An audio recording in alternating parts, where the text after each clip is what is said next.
as we know, Season 3 ends with a bang. So does Season 4 keep that momentum going? We're going to talk about it.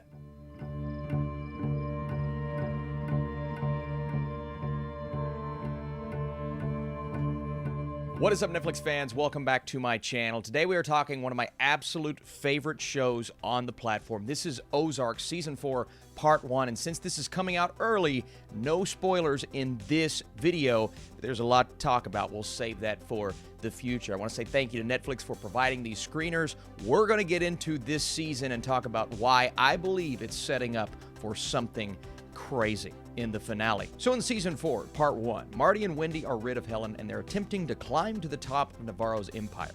They find another opportunity to get out of the Ozarks, but some past sins won't stay buried and the most dangerous threats come from blood. Starting out in Episode 1, Marty and Wendy wrestle with a problematic offer. Ruth goes out on her own. Jonah rebels, and Omar's nephew makes his presence known.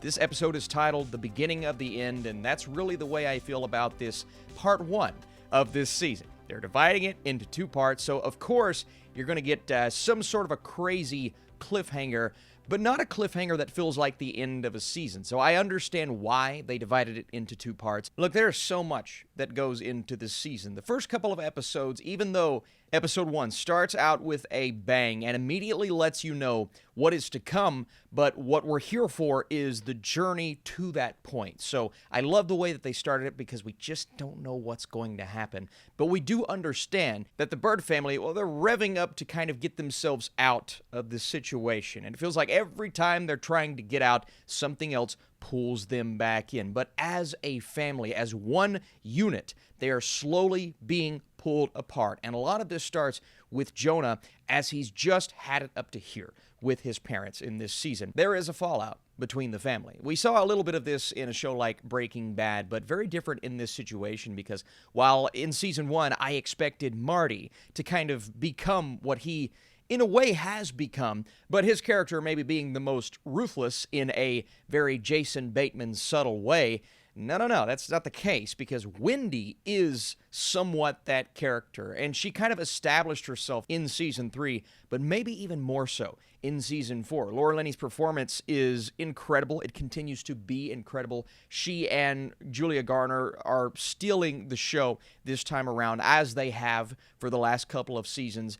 But she's also utilizing things that we've never seen her utilize before. And one big example of that is using what happened to her brother for her advantage, kind of taking her family name and putting this out in the open saying, here's why establishing these drug centers are good for the community because my brother experienced something very similar. And within her saying that to the public, not only is she lying about certain things, but she's also drawing attention to that with the wrong people, because when others begin to get curious about these lies, maybe not everyone knows are lies, that's when all of these things begin to come back and bite them, haunt them, progressively get more intense throughout the season. So yes, she's doing it to get what she wants, but she's also drawing attention to this family, and someone like Marty being as smart as he is, and not that Wendy isn't playing it in a smart way, because again, she's doing it to get what she wants.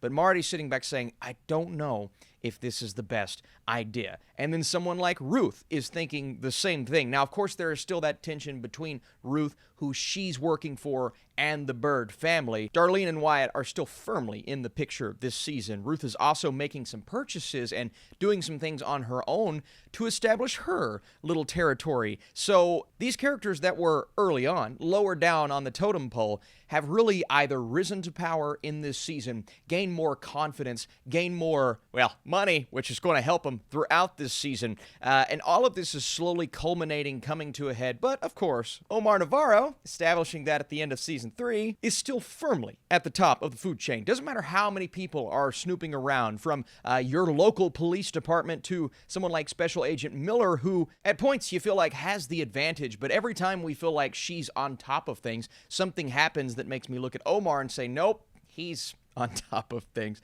And there's some very fearful situations that these characters get themselves into this time around, this season, where you don't really know what's going to happen, because we've seen the craziest things happen in this show. But that's the beauty of something like Ozark, is even the characters that we care about most, or the ones that we hold closest to us, no one is safe in Ozark. And season 4, or at least part 1, continues that trend, but it also continues the trend of our characters slowly either gaining more confidence or losing confidence and being unsure about yourself, how much power you have, what you have over other people in this world, this drug world where anything can happen. That's not good. And that's not where you want to be. You want to be kind of where Wendy is throughout the first few episodes of this season. Confident, even though the decision-making may not entirely be there, she's going to do it without hesitation. And she's slowly turning into something that I never, 2 seasons ago, never imagined she would turn into. And even though Marty is right there with her the entire time, there is some hesitation there, so that creates more conflict between the family. And talking about confidence, yes, Wendy is the prime example, but like I said earlier, Ruth is also kind of on her way to just understanding her place a bit more, and Garner's way of expressing that, her mannerisms that are just so incredibly fluid throughout this season. The performances, all in all, are fantastic, but like I said, those two steal the show. In terms of the filmmaking, it is as haunting as ever, with the music beautifully working so well in the background, whether it be going into or coming out of that title sequence, the way that each episode's end, just a little cliffhanger there, the conversations between the characters, and then, of course, the end of part 1, where we're going to go in part 2. I mean, this ending, and it feels like, and I'm not going to put it on that level just yet, but the way that Breaking Bad was amping up to those final few episodes, Ozark is doing the exact same thing, and it does feel like it's approaching a finale, instead of, oh, we've got this to answer and these characters and all of these questions. And in this season, I don't want to talk about it too much, there is a detective kind of snooping around and uncovering things, but nothing feels like it has to be solved within 2 to 3 seasons. Whether they will be or not, I'm not entirely sure, but the final few episodes in part 1 were fantastic. Now, my only complaint about this season is that it does take a bit to get there. The first major event, other than what happens immediately in the first episode, doesn't happen until around episode 3. So really, episodes 1 and 2, it's a lot of build-up, getting back into the swing of things, understanding where these characters are right now. And I feel like some will watch and be like, okay, can we get things going? Now, when things get going, they don't stop. But it does maybe take longer to get there in season 4 than it has in other seasons. I, for one, am invested in these characters, so I didn't mind that, and they're establishing a lot. But some other people watching, you may not be entirely on board. First of all, thank you guys so much for watching. If you like this video, you want to support this channel, drop your thumbs up and let me know if you're excited about season 4. It's difficult to give a score as a whole, so this is subject to change after part 2, but Ozark Season 4 maintains every ounce of intensity that Season 3 brought us. The stakes are higher than ever, the Byrde family continues to get themselves in deeper, and the action really picks up in the final few episodes. Linney and Garner once again steal the show. As of now, my score is an 85%. I am just thoroughly on board with everything they're doing. I have to see what that payoff is, and it's according. If it works, then the score is going to go higher. If it doesn't work, maybe I lower it just a little bit. But in terms of where they're building up to in this part 1, oh boy, guys, I love this show. I love this show so much. It is incredible. And again, I wasn't like the world's biggest fan in season 1, but it's slowly gotten to this point, and now I can't wait to see what happens next. This series is dropping Friday on Netflix, so stay tuned for that, and we're definitely going to be talking spoilers 100% on this channel.